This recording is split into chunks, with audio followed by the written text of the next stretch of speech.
You're not responsible. It was wrong. Reach out to me. We'll connect you. I will never see, speak, or hear from Aaron Smith-Levin for the rest of my life. I've been raised since the age of 4 to follow orders, do as I was told, or risk losing everything. If we speak out, that's the only way they're going to get the strength to have the courage to do the same. Why the hell does someone have to escape to get out of a religion? I'm still shocked by the evil. This is pure evil at work.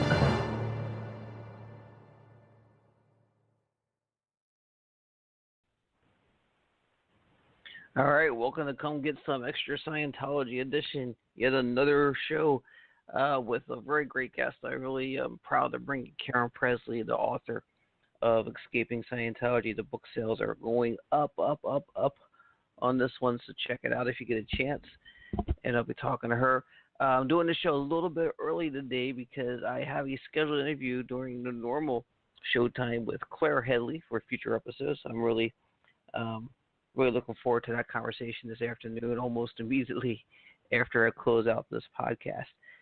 And I got some great shows coming up with more people, more names you guys are going to recognize with content maybe you haven't heard yet.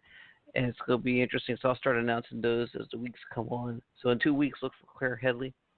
And there's a lot to be said, but right now I don't have a lot of time to talk, so I'm just going to get right into it. And I think you guys are going to love this lady. We covered a lot of information in a short time, even for just this first half-hour part. Check it out. All right. There is out there called Escaping Scientology by Karen Pressley, and with me right now is the author herself, ex-Scientologist Karen Pressley. How you doing, Karen? Hey, Chris, I'm great. I was looking forward to our conversation. I was too.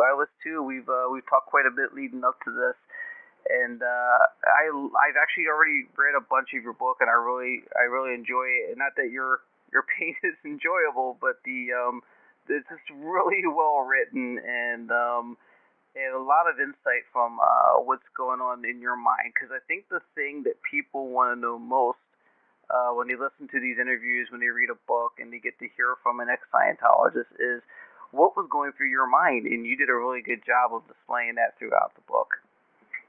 I really appreciate that. Most people that know of me, I guess, connect me more so with my earliest years when my former husband Peter and I were recruiting celebrities into Scientology, and we were at the Celebrity Center. But that was a relatively short period of my history with Scientology because I joined the Sea Org in '87.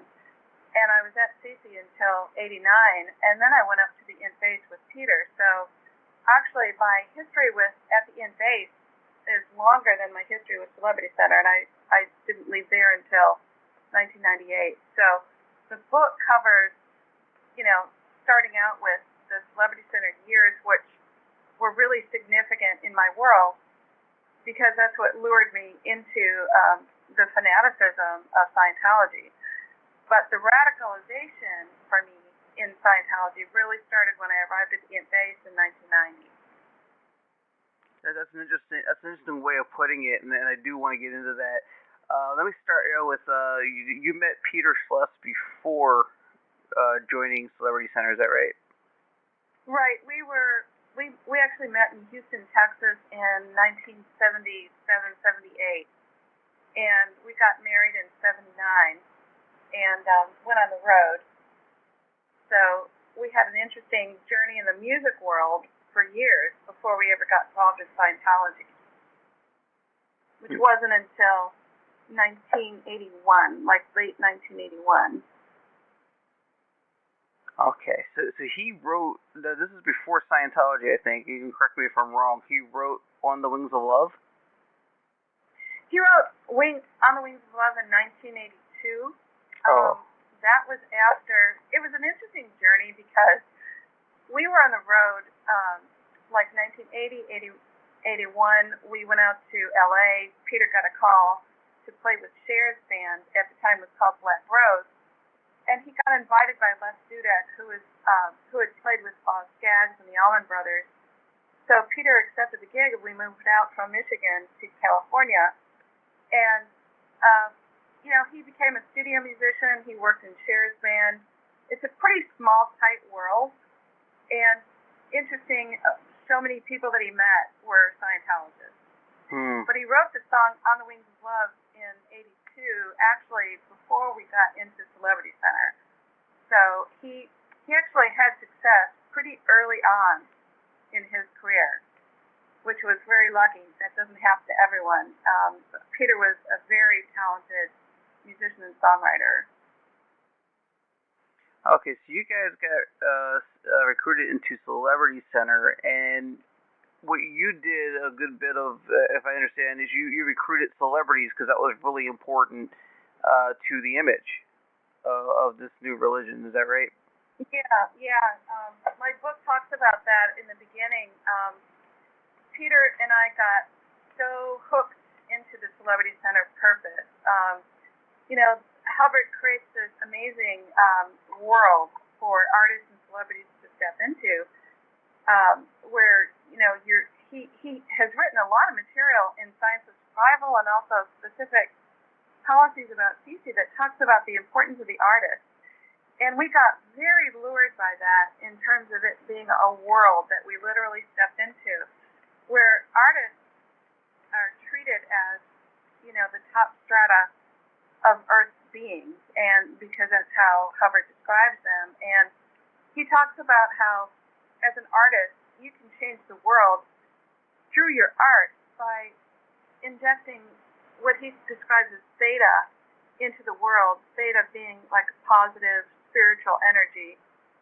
And this really resonated with us because we didn't join Scientology because we were looking for a religion. We were really looking to improve our careers.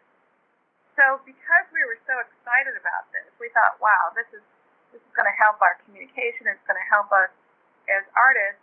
We talked to everybody that we knew about Scientology. We were very extroverted about it. So you asked about us recruiting. Yes. I mean, we were bringing in friends, musicians. It was really easy for us, very natural, because we were really enjoying Scientology. So we would invite people to events and seminars and get them in for intro sessions and things like that. So we got quite a few people in the early years, and very few of them actually stayed. So only a couple of our recruits are still in that I know of. Everyone else left since then. Well, it's interesting. I think you kind of alluded to it there. It seems like there's two parts to the celebrity, and there's a bunch of layers, I think, to the celebrity side of it. But there's like two major parts. Whereas there's the celebrity they bring in because they are super successful, already famous celebrities. And then there's probably a much larger pool of hopefuls who think coming into Scientology is going to lead to some kind of success, lead to some kind of celebrity status, and they end up going the path that you and Peter went. You're absolutely right. I mean, in my book, I tried to explain that because, when anybody thinks about Scientology celebrities, they think of the typical names: Tom Cruise, Kirstie Alley, Ann Archer, John Travolta. Of course, there's Chick Corea and many others, but, well, not that many others, considering how long Scientology's been around. There's not that many A-list names that have ever been added, really, since Tom Cruise. But the people that fill the seats in celebrity centers are really the up-and-coming, the hopefuls, the people who have a talent, but they haven't yet, really struck success in their career, or they're working on it, or they're at various levels. They get gigs once in a while or acting parts. And so the purpose of Celebrity Center is to really help those people build their confidence, build their skill level. Young artists who get lured into Scientology and told that if you get into Scientology, you can really build up your acting skills. You can become a better actor. You can do better at auditions. If it worked for Tom Cruise, surely it can work for you. And that particular lure is so coercive to many, many up-and-coming artists, and that's why that's what fills the seats of Celebrity Center. That's who's spending the money on the auditing and the training, because they're hoping that somehow at some point all this Scientology progress is going to make, help them achieve success in their careers. But it really doesn't, because it actually diverts you from your career, and all it does is it makes you a better Scientologist. It doesn't make you a better artist. Yeah, you end up more worried about saving the planet and following policy than your next audition. Like, you're not going to build your career at all. That's exactly the point, and look at what happened to Peter and I. I mean, Peter was an award-winning composer for On the Wings of Love, and then he wrote the theme song to Rambo First Blood Part 2, and all that happened prior to our deep involvement in Scientology. And the deeper we got involved, the less we were accomplishing in our careers, because we were spending so much time at Celebrity Center, so much time and money getting auditing and training, that we were losing our own energy and our own focus on our careers, and got snagged into this, group dynamic and serving mankind and worrying about clearing the planet with Scientology, that we were just so, I'll use the word coerced. When you're being coerced or deceived, you're not aware of it. And so, for us, it was a very gradual process, and it literally lured us out of our careers, to the extent that we both walked out of what we were doing and joined Sea Org. So, it crashed our careers, to be honest. Yeah, so tell us about that. When you went to IntBase, am I interrupting a point? I'm sorry. No, well, it crashed our careers, and that's really the point I want to make. Because joining the Sea Org particularly, don't fall, anybody who's listening to this, don't fall for any lies that they tell you in their recruitment. When you join the Sea Org, that is not the goal. When you join the Sea Org, you're supposed to do any job assigned. And it's certainly not to become an actor or a dancer or something like that. It's a total lie. So it will crash your career, and I just want anybody listening to realize that. Yeah, definitely. Because what I think I wanted to get into next was that you guys, I think, thought something was going to happen there, but then you became really dedicated to the point to where you wanted to go to the IntBase. So what made you think that was a better move, considering I think you were very wrapped up with being a part of what's happening with Peter. You guys were working to make some things happen, and then you weren't. Talk to us about that a little bit.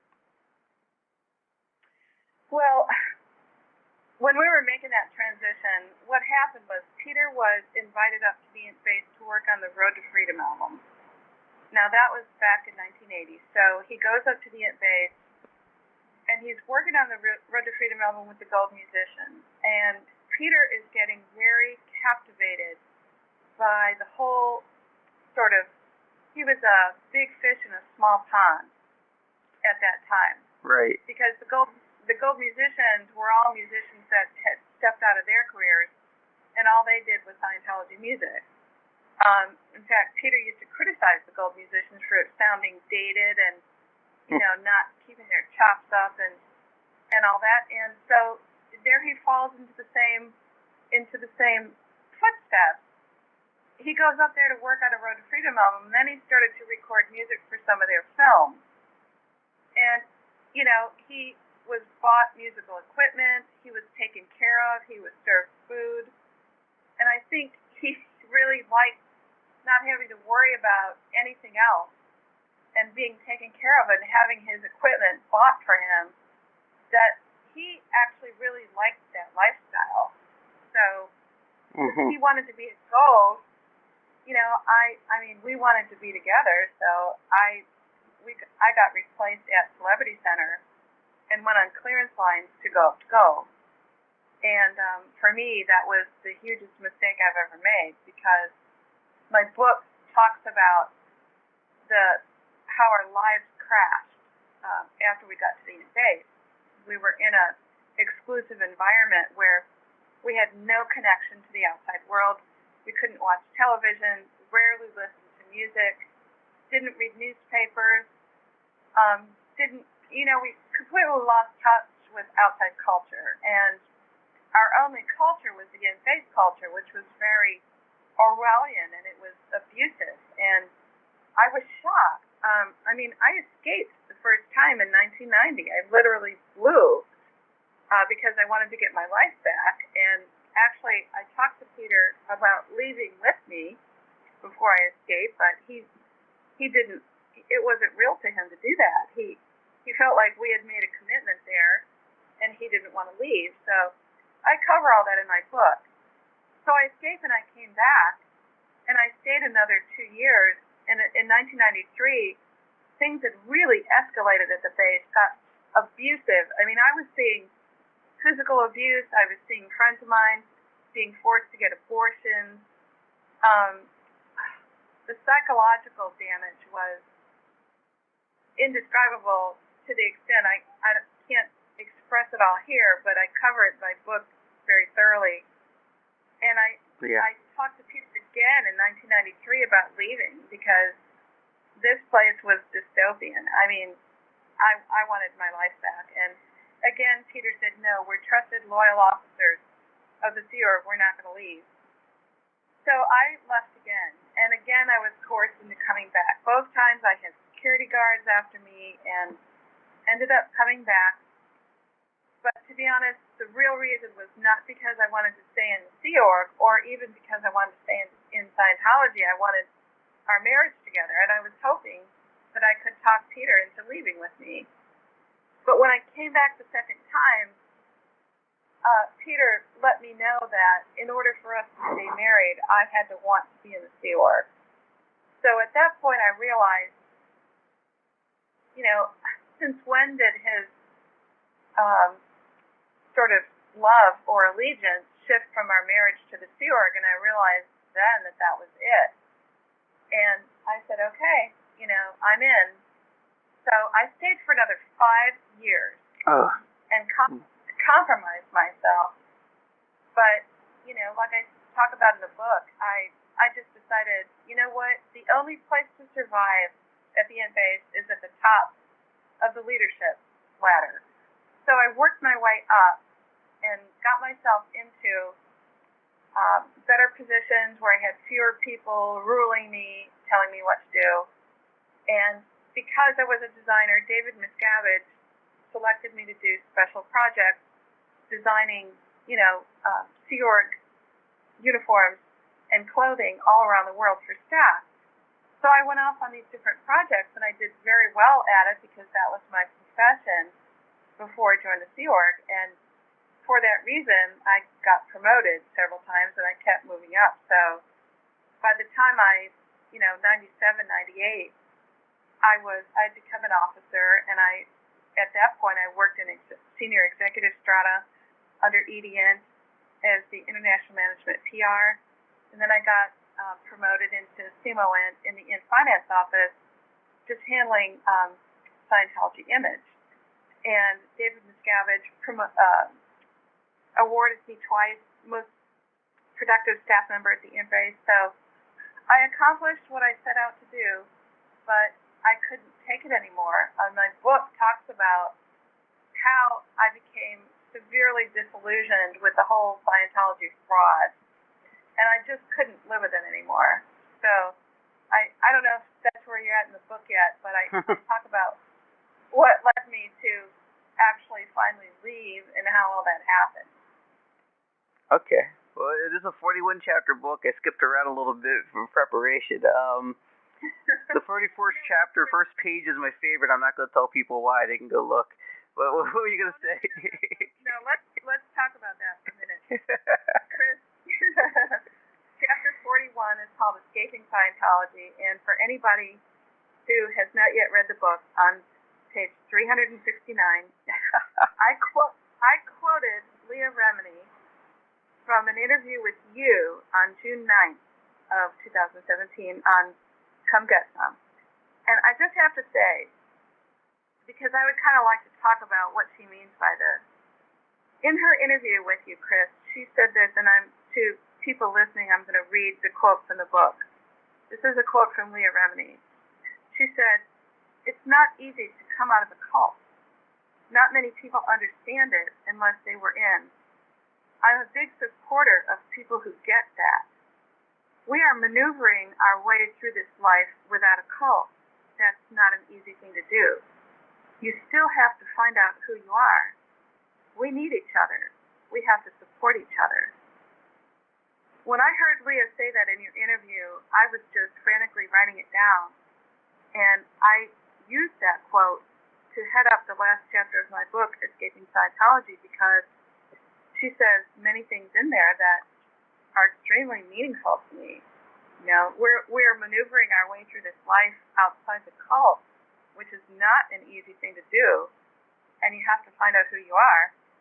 And then, of course, she also said we need each other, we have to support each other. So, Chris, would you agree with what she said there? Oh, 110%. And applies to so many things not being talked about on the show, so many things being talked about in other places. It applies to so many things that a lot of people listening right now probably can identify with. Yeah, maybe we should, I'll be glad to answer any questions you have, anything related to that, or wherever you want to go with that. Well, it's the reason you wrote that down. Again, just remember, this isn't about, who interviewed her. Her quote was right on point. Now, I'm not an ex-Scientologist. So as much as I try to identify and understand, I'll never totally be able to identify with what you guys have experienced. But there's a lot of depth to that comment, a lot of depth. Yeah, I would just like to touch on one particular point, and that is we're maneuvering our way through this life without a cult. That's not an easy thing to do. You still have to find out who you are. Oh, yeah. That's a huge topic that a lot of people who have never been in Scientology couldn't really understand without having gone through what we did. But, Leah, she was a second-generation Scientologist. She was raised into it as a child. And in my particular case, I was not. I was an adult with a career who literally walked out of a career into this. And so both of us, Leah stepped out, I stepped out. So maneuvering our way through life after the cult is not easy. You have to find out who you are. Find out who you are. Both Leah and I were people with, she was building a career, and she had a really growing career. And but the point is, and so did I, but the point is, while you're in Scientology, you really lose yourself. Yeah. Because you're filling your mind with everything that Hubbard teaches about life, about priorities, about goals, about ethics, everything. And everything is based and framed in your mind within a Scientology framework. So you really have no independent thinking. And so when you leave Scientology, it is devastating to come to grips with the fact that, number one, you were in a cult. Number two, that your thoughts were framed by L. Ron Hubbard, but all the time you were thinking that you were achieving spiritual freedom because that's what you were studying about. Yeah. But the thing is, there was nothing about spiritual freedom that Scientology taught you. It was all about spiritual entrapment. So, the fact that Leah went on to create the Aftermath show just absolutely blows me away because, that is the impact Scientology had on her life in terms of lying to her and misleading her. And now she's got a powerful comeback exposing all those lies and, really peeling away the lies to get down to the truth. And that is why I respect the show so much. And it's, for me, every episode that I watch is a healing process because I hear people's stories and it resonates with me and it helps me to connect the dots with what happened in my life. And honestly, when you're a Scientologist, you lose your total sense of judgment. And when you're outside of Scientology, you rebuild that or you rediscover it, and you're really putting your mind back together on the outside of Scientology. So I just wanted to mention that because that's a very impactful point from her quote that, like you said, was on your show, and it's on page 369. No, Karen, what you say there is pretty impactful, like you said, and what Leah said was impactful. I want to ask you, because that makes me think, it begs the question, and I kind of think I know the answer, but how many years have you been out? I've been out 19 years, Chris. And you still sometimes would like to connect the dots a little better and understand things a little better from those times. Absolutely. I mean, when I listen to, for example, I read John Atak's book, A Piece of Blue Sky, and that book helped me to fill in so many gaps about things that I had no way of finding out about while I was in Scientology, because they compartment information. For example, the way it works. When I went to the Flag Land Base in 1995, Lisa Mcpherson had just died. But yet, I had never heard of that. Nobody told me. Nobody at the base knew, because the information was kept so secret. Did you know who she was? No, I didn't know anything. Okay. I didn't know anything, and the reason I was so shocked by the whole thing is because I arrived at Flag to work on the uniform project, but nobody told me that there was a death, a tragic death, and nobody told me what role Miscavige had in that, or how RTC was tampering with the evidence. I mean, when you're within Scientology, you can't find this stuff out. And so, I've left 19 years ago, but I still find things out because I keep reading. I just recently I read the Tampa Bay Times Truth Rundown, everything that Marty Raffin said, and although I don't trust him now, I believe that he was telling the truth at the time. But I learn things every time I read something from another ex-member. I learn, what happened to them, and it's able to explain things to me that I wasn't otherwise able to access. So yeah, it's an ongoing process. And, if you watch Leah Remini on the show, Leah is listening to these interviews with people, and you could see the expression in her face. Yep. When she hears things that she never thought of before, or that she had never heard before. And yet she was in since she was a kid.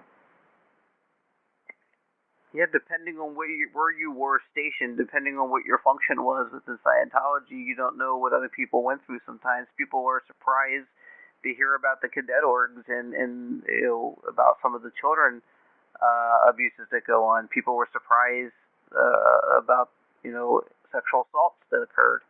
It's pretty amazing how shocked I find people who spent 20, 30 years, been out 10 years, still learning what I'm learning. And I've even followed it for like a year. Yeah, I mean, take a look at Mike Rinder. I mean, he is a great example. Okay, Mike was in for 30-some years. I mean, he was on the ship with Hubbard on the Apollo. And then, he was also born into it, or grown, since a child anyway. He was in over 30-some years. He was a senior executive. He was the international spokesman. He was the head of OSA. But yet, when you see him on the show, he's hearing things that he did not know. And you can see it in the expression on his face. Yeah, Leah commented on that, and she said that he doesn't actually know as much as people think he knows. It was an interesting comment by her. Yeah. People think that because he was the head of OSA, that he knew every dirty trick that OSA ever did, but he didn't. Because people hide information, they compart information, and, I believe, Mike, when he learned about what was going on at the ranch, we're going to see that episode coming up this coming week, about the kids being spanked and just unbelievable stuff. He said, what the fuck were we part of? Excuse my language. Yeah, that's okay. That it's true, and all of us, I think, like you said, depending on what sector we were in, or how old we were or what our role was determined what access we had to information. And I swear, I mean, we didn't know a lot of things that were going on within our own organization. So. Okay, we're going to jump around a little bit. I want to go back to Int-Base for a second. Int-Base, for anyone who doesn't know, and correct me if I'm misspeaking, that's the one with the double-sided barbed wire, right? You can't get in or out. Correct, yes. Okay, so it's like a prison vacation home sort of kind of thing. Vacation home, no. Prison, yes. It's like a prison. Yeah. Oh, it's like a federal prison. But except I think you get treated better there. I will tell you. I mean, you're right about vacation home in terms of what it looks like from the street. Right. It's made to look that way. It's made to look like an upscale resort with beautiful buildings. I mean, here you are in the middle of the desert, and you have thick green sod that, you know, and beautiful flowers and trees and plantings, and it's made to look like a beautiful resort so that no one would ever imagine what's going on in there. Wow. So while you were there, you talked about doing some things for Miscavaige. Now, one thing that I take note of, I take very special note of this because I've seen it over and over again. I've read a bunch of books on this now. I've read Leah Remini's book. I especially saw this a lot in Amy Scobie's book, Abuse from the Top. Every time someone talks on Aftermath, basically, anyone who talks in a documentary, humiliation is a big piece of how Miscavaige runs things, it sounds like. All right, we stop right there. Next week with part 2 with Karen Pressley, we'll talk more about the humiliation factor, about the abuses by David Miscavaige himself. I think a little bit more on cover-ups and about Karen getting out. Also, 10 Questions returns next week with Karen Pressley. And remember, 2 weeks, Claire Headley. Looking forward to talking to her in just a few minutes here for next week. I hope all goes well with that, and I hope you all enjoy that and stay tuned. Until then, stay connected. I have linked Escaping Scientology, the book website for Karen. She also had an extra chat from Aftermath. She wanted me to link on here. That's in the description of the podcast. That about sums it up. See you next week. You have been listening to Come Get Some Extra on Blog Talk Radio, iTunes, YouTube, and many other streaming services where available. As always, stay connected, and that about sums it up.